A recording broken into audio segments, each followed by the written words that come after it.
राधा राधा राधा राधा राधा श्री राधा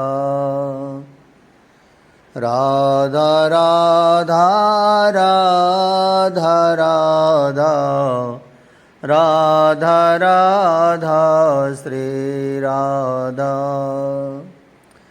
राधा राधा राधा राधा राधा राधा श्री राधा राधा राधा राधा राधा राधा राधा श्री राधा राधा राधा राधा राधा राधा राधा श्री राधा राधा राधा राधा राधा राधा राधा श्री राधा। श्री वृंदावन बिहारी लाल की जय। श्री राधा वल्लभ लाल की जय। उद्धव जी कहते हैं, हे तात, अनंत की लीलाएं भी अनंत हैं, मैं कहाँ तक गाऊं। तात, ये लीलाएं रुकी नहीं हैं, आज भी चल रही हैं। उद्धव कहते हैं, हाँ, उस समय अधिकारी अनाधिकारी सबको लीलाओं का सुख मिल जाता था, अवतार काल था वो, पर अब मात्र अधिकारी के सन्मुख ही वो लीलाएं प्रकट होती हैं। तात, ब्रह्म की लीलाएं हैं ये, और मैं पूर्व में ही कह चुका हूँ, लीला का कोई उद्देश्य नहीं होता, बस एक ही उद्देश्य है, अपने आनंद की अभिव्यक्ति। तो हम लोगों का भी यही उद्देश्य होना चाहिए कि हृदय का आनंद छलकने लगे। कन्हैया की लीलाओं को सुनते गाते हुए हम अपने भीतर के आनंद को प्रकट होने दें, क्योंकि लीला का यही लक्ष्य है, अपने आनंद को चारों ओर फैलाना। विदुर जी आनंदित हो उठते हैं। सच कहा उद्धव, क्योंकि ये कन्हैया आनंद रूप ही हैं। देखो उद्धव, नभ में देखो, बड़े बड़े तपस्वी, बड़े बड़े सिद्ध योगींद्र तुम्हारे द्वारा गाई जा रही इन लीलाओं को सुनकर अपने हृदय के सूखे आनंद के स्तर को पुनः भर रहे हैं। क्यों बेकार में ज्ञान के शुष्क अरण्य में भटकें, क्यों बेकार में नाक कान दबाकर योगी होने का भ्रम फैलाएं। ये देखो, आओ वृंदावन, यहाँ वो ज्ञान का परम तत्व कन्हैया नृत्य कर रहा है। योग का लक्ष्य वो आत्म तत्व यहाँ ग्वालों के साथ क्रीड़ा में मग्न है। इसे देखो, यही है जीवन का सार। विदुर जी ने उद्धव से कहा, आप अब सुनाइए उन आनंदपूर्ण गोपाल की लीला। मैं जितना सुनता जा रहा हूँ, मेरी प्यास और बढ़ रही है। उद्धव, मुझे पिलाओ श्री कृष्ण चरितामृतम। उद्धव सुनाने लगे। कन्हैया, तुझे किसने मारा? दाऊ ने अपने पास बुलाया आज वन में, और कन्हैया की पीठ देखने लगे थे। ओह, नेत्र सजल उठे दाऊ के। कन्हैया के सुकुमार पीठ में एक नन्ही सी खरोच आ गई थी। रक्त तो नहीं आया, पर खरोच अच्छे से ही लगी थी। नेत्र के जल छलछला आए दाऊ के। तुझे ये चोट किसने दी?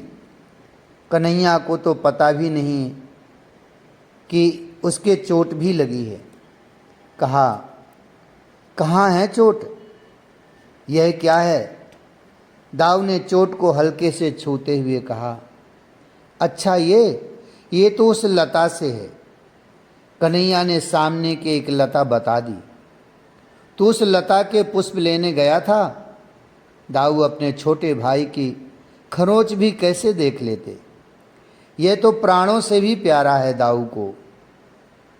नहीं नहीं दाऊ भैया, मैं पुष्प लेने गया था उधर, फिर दूसरी ओर दिखा दिया। तू उधर गया था पुष्प लेने, किधर? दाऊ पूरी छानबीन करने की सोच रहे हैं। और क्यों ना करें, सुकुमार पीठ में खरोंच। मैं कदम्ब के पुष्प लेने उधर गया था।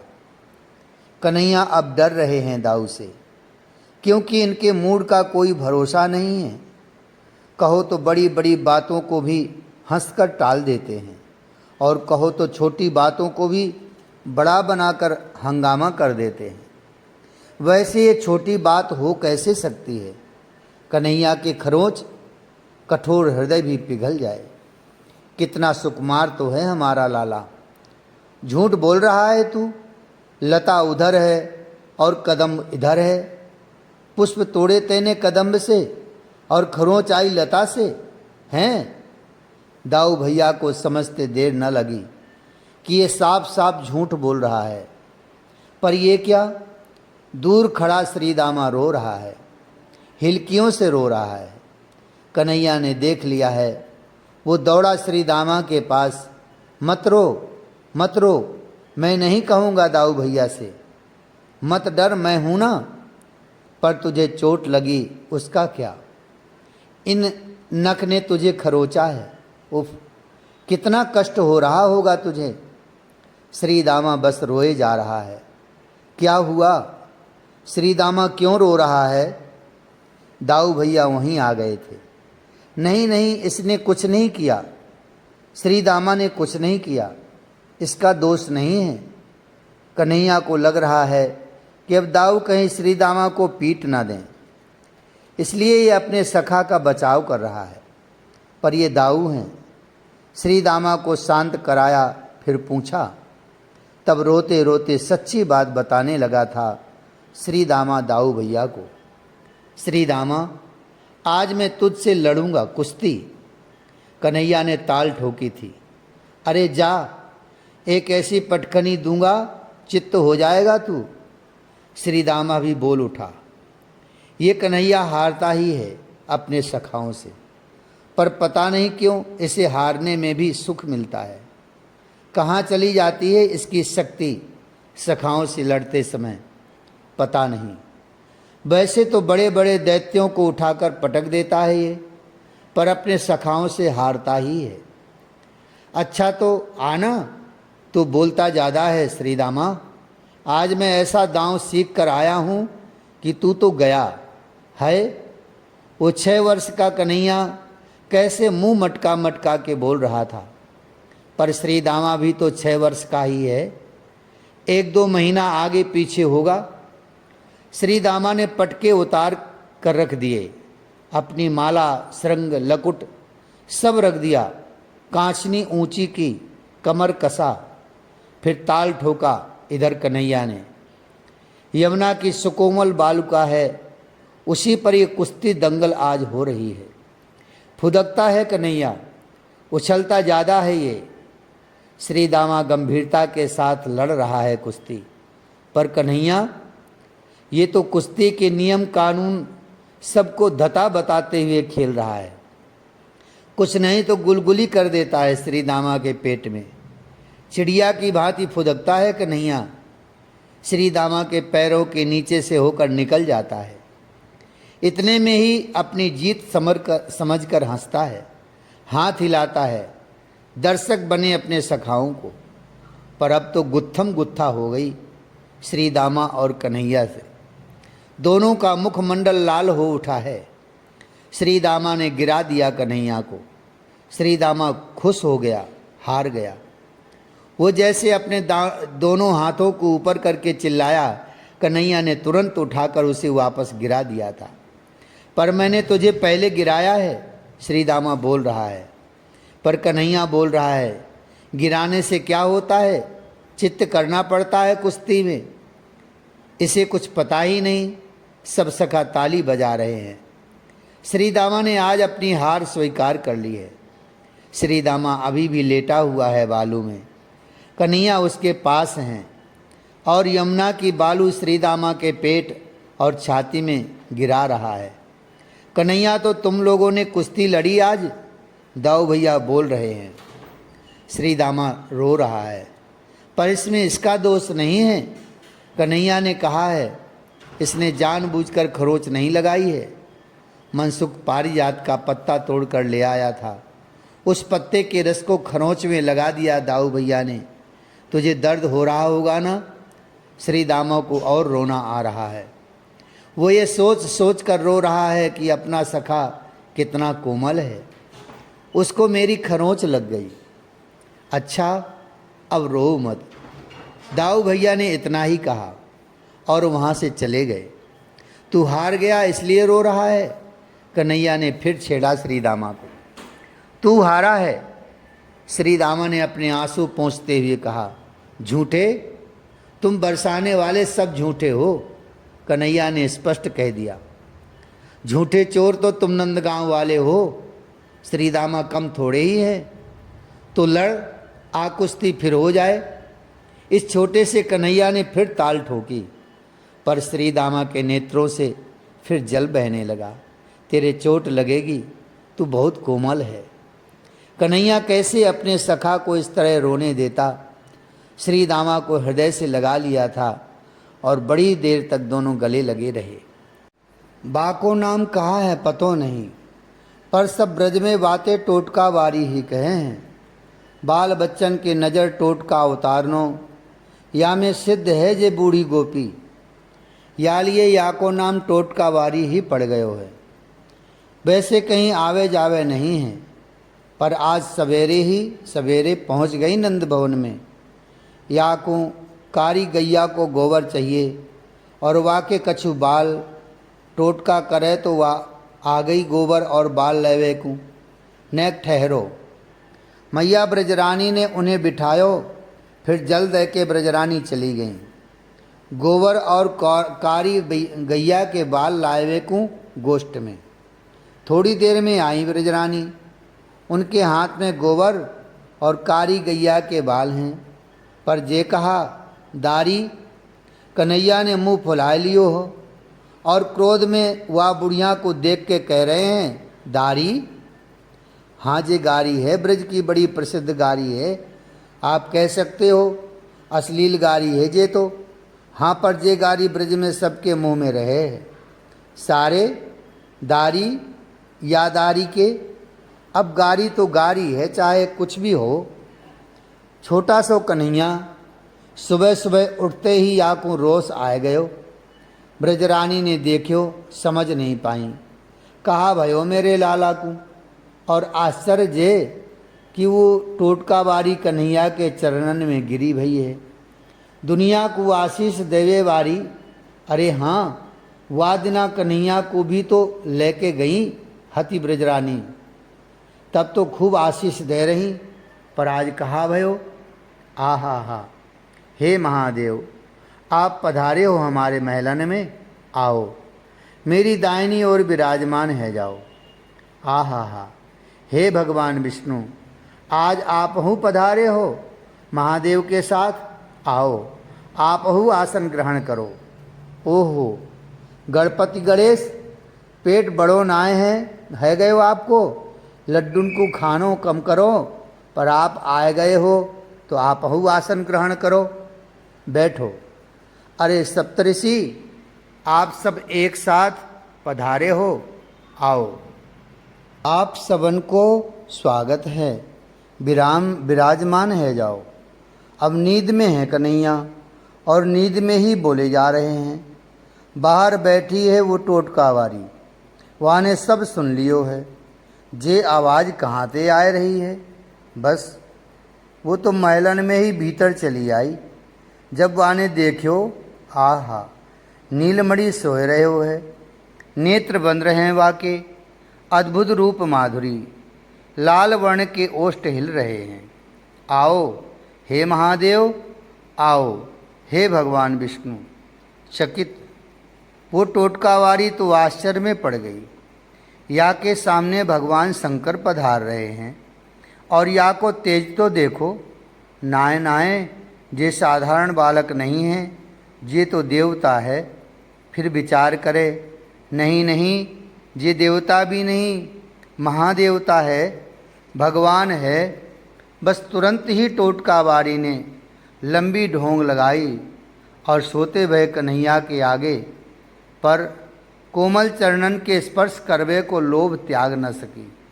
छू लिए वाने कन्हैया के चरणारविंद, बस नींद खुल गई कन्हैया की। वो टोटकावारी के नेत्रंते टप टप आंसू गिर रहे हैं। वाने अपने हाथ जोड़ लिए हैं। कन्हैया तुरंत उठ के खड़े है गए। रोष मुखमंडल में स्पष्ट दिखाई दे रहे हुए। नींद में विघ्न डाल दियो पाँव छू के या बुढ़िया ने। बस दाढ़ी अपने मोती जैसे दांतन थे वो गुलाबी अधर दबाए के ब्रजरानी ने देख लियो और सब समझ भी लियो। कन्हैया अटपटो है, याकू ब्रह्मा भी नाय समझ पावे तो साधारण की बात ही कहा है। तू गारी दे रहे हो है। ब्रजरानी कन्हैया के इस रूप पर तो मुग्ध हैं, पर गारी देना ये तो अच्छे संस्कार नहीं है। तू या बुढ़िया मैया को गारी दे रहे हो है। ब्रजरानी ने फिर डांट्यो। हाँ दई गारी, ढिठाई से बोले कन्हैया। ये बुढ़िया मेरे सामने सिर चौं पटक रही है। मैं कोई पत्थर को देवता हूँ? मोय देवता कोई बनावे ना तो मैया मोय रिस आवे। मैं देवता नहीं, मैं तो तुम्हारो हूँ, अपनो हूँ। मोहे देवता बनाए के कोई परायो करे तो मैया मोहे बहुत रिस आवे। कन्हैया बोल दिए, पर वो टोटकावारी कन्हैया के जे बात पर भी जय हो करवे लगी। कन्हैया ने फिर दारी गारी को फिर दोहरा दियो। मैया भागी कन्हैया के पीछे। गारी दे रहे हो है, माने नाय। कन्हैया भागे, पर भागते हुए उस बुढ़िया टोटकावारी को जीभ दिखाते हुए, सिगट्टा दिखाए के दारी दारी दारी करके। पर वो टोटकावारी गदगद है आज। पूर्ण ब्रह्म की ये छवि उसने जो देखी है वो समझ गई कि हम जैसे सामान्य लोगों के बीच में प्रेम का संदेश लेकर वो पूर्ण ब्रह्म उतरा है। हाँ हाँ, विदुर जी के हृदय में ये झांकी प्रकट हो गई थी। दारी, ये विदुर जी ने कहा, और उद्धव और विदुर जी खूब हंसे। आज अपने दोनों नन्हे हाथन को उठाए के खड़ो है गयो कन्हैया। दाऊ भैया, मैं या पृथ्वी ते राक्षसन को खत्म कर दूंगो। लाल मुखमंडल है गयो हो वा समय कन्हैया को। नेत्रन में जल भर आए वो छोटो सो अत्यंत कोमल देह कांपबे लगो। बहुत बुरे होमे जे राक्षस, सच में दाऊ भैया। कन्हैया को इतनो गंभीर काहू ने आज तक देखो नहीं है। इतनी चिंता मेरे अनुज कन्हैया को। अब दाऊ भैया भी गंभीर है गए। कन्हैया कहा भयो, बोल, काहू को मारनो है? काहू ने मेरे लाला को कछु अहित कियो है का? बता। बात्सल्य ते भर गए दाऊ। और वैसे भी दाऊ जी कैसे सहन कर सकें कि उनके प्राणंते प्यारो कन्हैया आज चिंतित हैं, दाऊ के रहते चिंतित। बता कन्हैया बता, कहा भयो? दाऊ पूछ रहे हैं अपने अनुज ते। कल कन्हैया गैया चराए के जब अपने गोष्ठ में लौटे, तब झुकी कंवर, कांपतो भयो अंग, पके केस झुरियंते भरो भयो शरीर। हाथ में लठिया लेके वो बुढ़िया आए गई ही। वा के नेत्रंते अश्रु बह रहे। वो बार बार अश्रुन को पोंछ रही। कहा भयो? ब्रजराज बाबा ने आए के पूछ्यो। हे ब्रजराज, मैं तालवन में रहूं हूँ। वहाँ ताल के बड़े बड़े सुंदर सुंदर वन हैं और आसपास सरोवर भी है। वहाँ ताल के बड़े मीठे फल लगे हैं। मैं फलन को तोड़ के आसपास की गुफान में संत महात्मान की सेवा करती और अपने फूस की झोपड़ी में शांति से रहती, भजन करती। पर वह बुढ़िया ने अब अपने आंसू पोंछे। हिलकियाँ शुरू हो गईं। बाकी कहा भयो, मोको सब बताओ और धैर्य ते बताओ मैया। बड़े प्रेम ते ब्रजराज ने उन बुढ़िया मैया ते पूछी।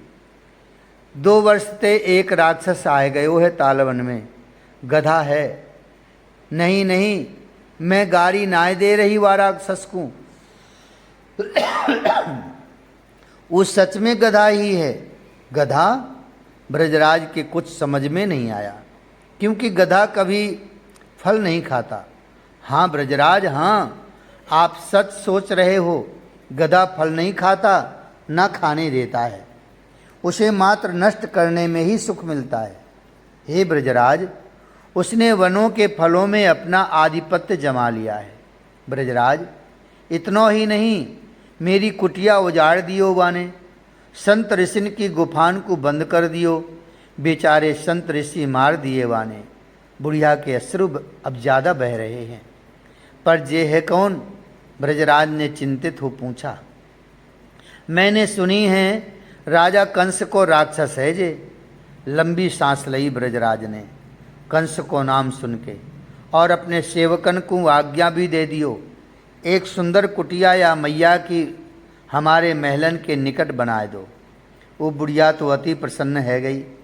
नंद महलन के निकट वाको निवास बन गयो। पर यह घटना ते कन्हैया के बड़ो दुखी भय कन्हैया। दाऊ भैया, वह बूढ़ी मैया के मन में अब राक्षसन के प्रति कोई रोष नहीं है, पर मेरे मन में है। सब ग्वाल सखा वहीं आ गए। अब आँखिन के इशारे ते दाऊ ते पूछ रहे हैं, कहा भयो? कन्हैया को आज मन नहीं लग रहे हो खेलबे में, उदास है गयो है कन्हैया। सब शांत हैं आज, ना मनसुख कुछ बोल रहे हो है, ना श्री दामा, ना मधुमंगल। दाऊ भैया तो बस सोच रहे हैं। ये सोचेंगे क्या? ये अपने लाडले कन्हैया को देख रहे हैं, कैसे मैं इसे सहज बनाऊं। हाँ, ये सोच रहे हैं। थोड़ी देर में अपने छोटे भाई से सट के बैठ गए दाऊ भैया। फिर कन्हैया के अलकन में हाथ फेरते हुए बोले, हम सब राक्षसन को मार देंगे। सच? कन्हैया ये सुनते ही प्रसन्नता से उछल पड़े थे। हाँ हाँ, मैं तो जा लाठी ते खोपड़ी फोड़ दूंगो राक्षस की। मनसुख आनंद ते उछल के बोल्यो, क्योंकि कन्हैया खुश है गयो है, और इन सब सखान को एक ही लक्ष्य है, अपनों कन्हैया खुश रहना चाहिए, बाकी तो भाड़ में जाए। मैं एक मुक्का ते मार दूंगो राक्षस को। अब सब कहवे लगे, क्योंकि कन्हैया आज ऐसी बातन ते बड़े खुश है रहे हैं। पर बेचारे ऋषि मुनि गुफान में बंद करके मार दियो। कन्हैया अभी भी उस बात को स्मरण करके दुखी हैं। मेरे साथ कुश्ती लड़के तो देखे वो राक्षस, चटनी बनाए दूंगो। तोक सखा बोल रहा है। पर कन्हैया ने गंभीर हो अब उस तालवन की ओर देखा। फिर बोले, दादा, दूर जो दिख रहे हो है वही है ना तालवन? हाँ, दाऊ ने कही। उस दिशा में कन्हैया देखते रहे थे बहुत देर तक। तालवन को देखते देखते शून्य में पहुंच गए थे कन्हैया। ओह, तो ये गंभीर ही बने रहे नंदनंदन। भक्तराज प्रहलाद के पुत्र हुए विरोचन, विरोचन के बलि, और बलि का पुत्र था साहसिक। महाप्रतापी महाबली, देवता तक कांपते थे इससे। एक दिन चला गया ये बद्री खंड में, जहाँ नर नारायण तपस्या में लीन थे। ये क्षेत्र इस राक्षस को प्रिय लगा। पर उसी समय उस साहसिक असुर की भेंट हुई एक अद्भुत सुंदरी स्वर्ग की अप्सरा तिलोत्तमा से। दोनों ही एक दूसरे पर मुग्ध हो गए। साहसिक का बलिष्ठ देह तिलोत्तमा को आकर्षित कर रहा था। हाथ पकड़ लिया साहसिक ने, निकट आया तिलोत्तमा के। शर्मा गई थी वो। साहसिक मुस्कुराते हुए अप्सरा को लेकर गया एक गुफा में। तात, ये बद्री क्षेत्र है, ये तपस्थली है, कोई भोग विलासिता की भूमि नहीं। उद्धव ने विदुर जी को कहा। उसी गुफा में तप कर रहे थे ऋषि दुर्वासा। भोगरत प्राणी के परमाणु निम्न कोटि के होते हैं, जो आपके मन में भी विकार उत्पन्न कर देते हैं। वैसे ऋषि दुर्वासा के मन में कौन विकार उत्पन्न कर सका है, पर उनकी तपस्या टूट गई। ऋषि ने देखा कहाँ ये गुफा शुद्ध सात्विकता के परमाणुओं से भरी हुई थी, वहीं भोग विलास करके इन दोनों ने छी। क्रोध उठा ऋषि के मन में और उन्होंने श्राप दे डाला, हे असुर, जा तू गधा हो जा। तिलोत्तमा सिर झुकाकर अपने स्वर्ग में चली गई। पर वो साहसिक असुर पश्चाताप में जलने लगा। सच कहा है इन्होंने। ये केदार खंड बद्री क्षेत्र कोई विलासिता की भूमि नहीं है। चरण पकड़ लिए ऋषि दुर्वासा के साहसिक ने। अश्रु गिरने लगे उसके नेत्रों से, पर ऋषि दुर्वासा तो वहाँ से जा चुके थे। नंद नंदन शून्य में देखते हुए सब समझ गए। अब मुस्कुराए थे ये। कन्हैया, काहे को मुस्कुरा रहे हो? दाऊ ने आकर पूछी। नहीं दादा, बस जा तालवन को देख रहे हो। तभी आज तो जे कन्हैया हमें भूखो ही मारेगो।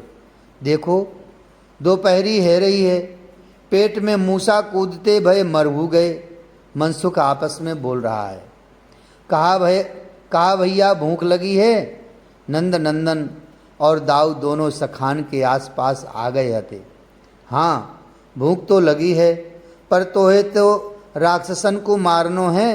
श्री दामा ने उलाहना के स्वर में ये बात कही है। अरे वीर तो बातें कहें, जो जा भूख नामक राक्षस को मार दे। कन्हैया पहले तू लाला जा भूख असुर को मार, सबरो झंझट ही खत्म है जाएगो। मनसुख ने भी अपनी बात कह दी। कन्हैया अब हंसे, पर घर ते आज कछु ना आयो। अरे घर की छोड़, सामने देख तालबन, क्या सुंदर पके भये ताल के फल हैं। देख और क्या बढ़िया सुगंध आ रही है। भद्र सखा ने कन्हैया ते कही, पर मनसुख चुप है गयो। परवर छोड़ो, जाओ फल है तो खावे के लिए ही तो हैं, जाओ फल खाओ। कन्हैया ने बड़ी सहजता में कह दियो। वहाँ असुर रहे हैं। श्री दामा बोलो, अरे तो दाऊ दादा तुम्हारे साथ हैं। कन्हैया ने अपने दाऊ को उकसाए दियो। क्यों दाऊ दादा, जाओ रक्षा करो इन सब की। दाऊ चल दिए। आओ मेरे पीछे पीछे, कोई असुर कछु ना कर पावेगो। दाऊ चल पड़े आगे और पीछे सब ग्वाल बाल। मैं भी आऊँ दादा, कन्हैया चिल्लाए जोर से। नाय रहने दे, मैं अकेलो ही पर्याप्त हूँ। दाऊ चले गए थे। खाओ खाओ ताल वृक्ष के मीठे फल। शेषावतार दाऊ ने सब ग्वालों से तालबन पहुँचते ही कह दिया था। खाने लगे फल, सब निश्चिंत होकर खाने लगे थे। कन्हैया ने भी विचार किया, अकेले यहाँ क्या रहूँ, चलूँ मैं भी। कन्हैया भी आ गए और कन्हैया को देखकर तो सब और प्रसन्नता से उछल पड़े। खूब खाने लगे थे फल, पर ये भयानक आवाज़ कहाँ से आ रही है? ग्वालों का फल खाना एकाएक रुक गया था, क्योंकि ढेंचू ढेंचू की ये आवाज़ इतनी भयानक थी कि चारों दिशाएं कंपित हो रही थीं। सामने से एक विशाल गधा धूल उड़ाता हुआ, और धूल इतनी उड़ रही थी कि कोई किसी को देख नहीं पा रहा था। कन्हैया जोर से चिल्लाए, दादा! सावधान हुए से सावतार दाऊ। सामने आकर खड़ा हो गया था वो असुर जो गधे के रूप में था। दाऊ विद्युत गति से मुड़े, उस धेनुक नामक गधे के पैरों को जोर से पकड़ा और संकर्षण बलभद्र ने चारों दिशाओं में उसे घुमाकर फेंक दिया। कन्हैया ने ताली बजाई, क्योंकि बलराम जी ने उसका एक ही बार में वध कर दिया था। पर कन्हैया अब अति प्रसन्न है, और ये देखकर तो और प्रसन्न हुए कि देवताओं ने उनके दाऊ भैया के ऊपर पुष्प बरसाए थे। ग्वाल सखाओं ने आनंदित होकर खूब फल खाए, पेट भरकर फल खाए। अब ये वन असुर से मुक्त हो चुका था, इस बात की सबको प्रसन्नता थी। विशेष प्रसन्नता तो हमारे नंद नंदन को हुई। बहुत बड़ो काम कियो दाऊ दादा ने। वापस लौट रहे हैं वृंदावन से अपने घर की ओर कन्हैया। क्या सुंदर रूप है या समय कन्हैया को। मुस्कुरा रहे हैं। कानन में कुंडल नहीं है, पर कुंडल के स्थान पर कदम्ब के पुष्प हैं। वैजयंती की अद्भुत सुगंधित माला है जो उनके घोटून तक झूल रही है। फेंट में बांसुरी है, पीताम्बरी हवा के झोंकनते हिल रही है। वाह वाह, क्या बड़ो काम कियो है आज हमारे दाऊ दादा ने। कन्हैया हंसते भये सबको बताए रहे हैं। दाऊ दादा फूल के कुप्पा है गए। पतो है दाऊ दादा ने कितनो बड़ो काम कियो। फिर हंसते हुए उस बात को दोहराते हैं कन्हैया। कहा कियो हमें भी तो बताओ, मनसुख आनंद ले रहे हो है।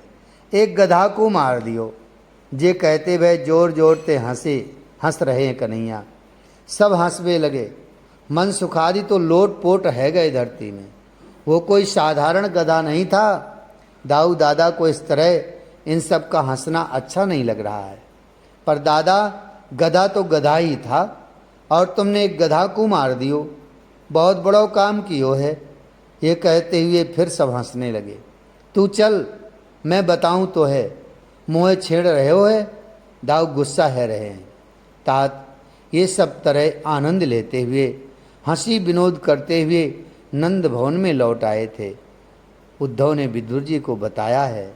जय जय श्री राधे, जय जय श्री राधे। राधा राधा राधा राधा, राधा राधा श्री राधा।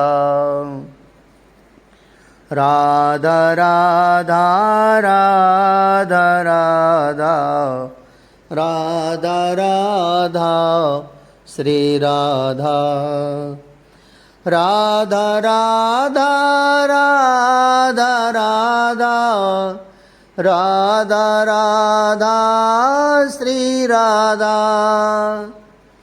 राधा राधा राधा राधा, राधा राधा श्री राधा। राधा राधा राधा राधा, राधा राधा श्री राधा। राधा राधा राधा राधा, राधा राधा श्री राधा। श्री वृंदावन बिहारी लाल की जय।